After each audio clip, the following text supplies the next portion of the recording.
Today is the 1-month review of the iPhone 12 mini. So for phone reviews, I have come up with a standardized list of categories to talk about that I can talk about with any phone that I'm reviewing. I will use this list of categories as I go forward in making phone reviews. To go over the list, it's camera, design and durability, display, battery, charging styles and ports, speaker quality, wireless connectivity, biometrics, software performance, and price. These 10 categories will each receive a score out of 10 for every phone review that I do. That will add up to a percent for the whole phone. There will be timestamps down below and probably on the progress bar in the video showing when I talk about each one. Let's get into it. First of all, camera. The cameras receive a 9 out of 10 because they're really good, but they're not as good as the Pro cameras or some Android phones. But for video, they are as good as it gets, other than the Pro iPhones. They all do Dolby Vision. They all do night mode. Night mode wide angle shots are kind of nice. I've been doing a lot of night mode shots with the phone, and yeah, I really like the camera.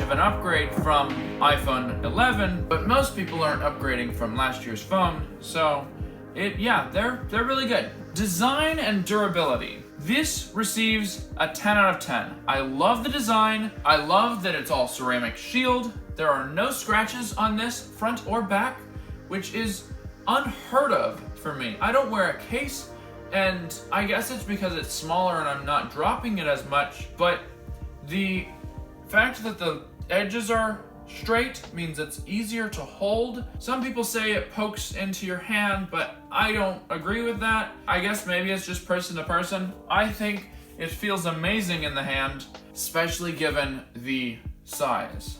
Moving on to display. The display is the highest pixel per inch pixel density in any Apple device, and it's OLED. It's pretty great. Like the display, I love it.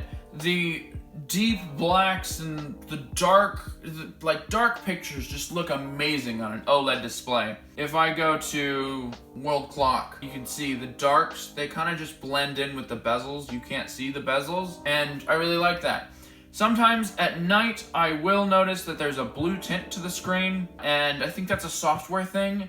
I've heard of other people having it, and I think the iOS 14.3 fixes that.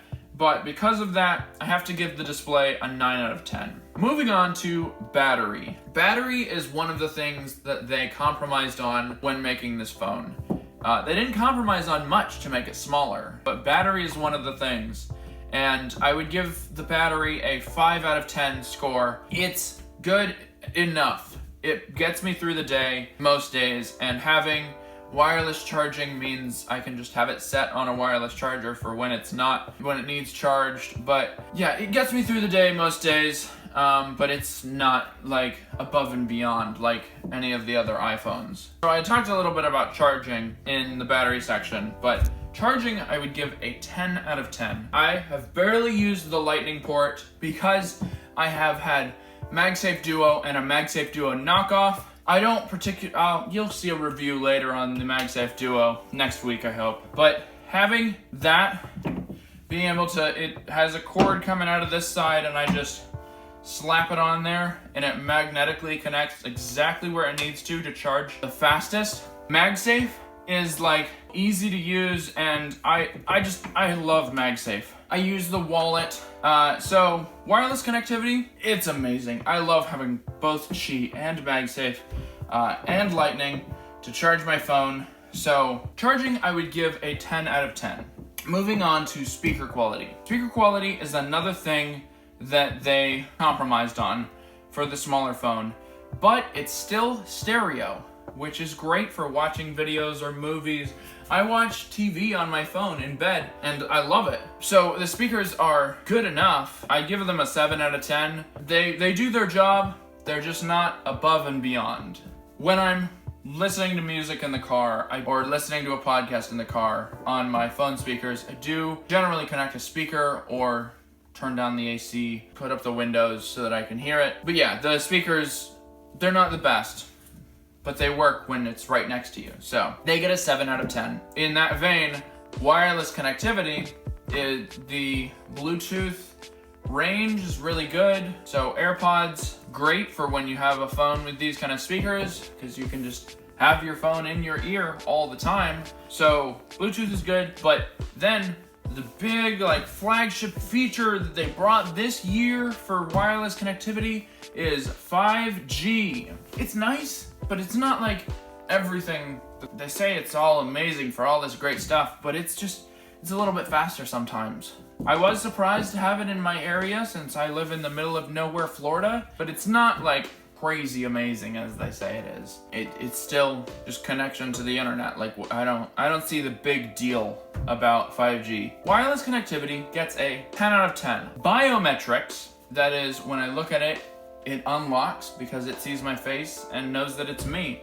It's so convenient having Face ID. You know how I feel about Face ID if you've seen my other videos. Face ID is just convenient.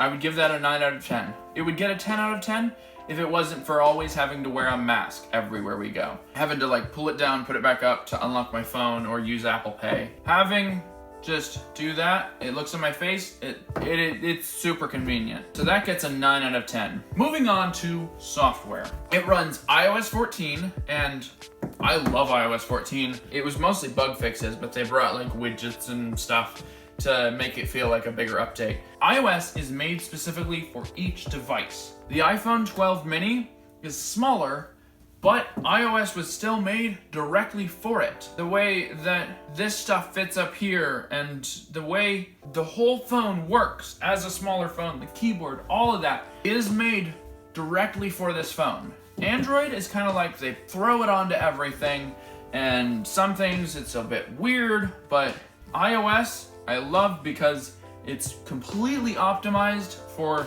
the device that it's on, and it comes all working and set up. iOS software gets a 10 out of 10. Price gets an 8 out of 10. $730 is more than the iPhone 11 last year, but it is less than the iPhone XR when it was released by about $70. So people are saying that they raised the price when really they kind of just fluctuate the price. They did raise it, but they took it down $100 last year for the cheapest flagship iPhone. $730. I will say I made a video about how it is the upgrade for people on the SE first generation and the old small phones. Then I didn't talk about price, and the price is almost twice what you guys paid for the phone you have now, the people who are still using those old phones. It's gonna last you.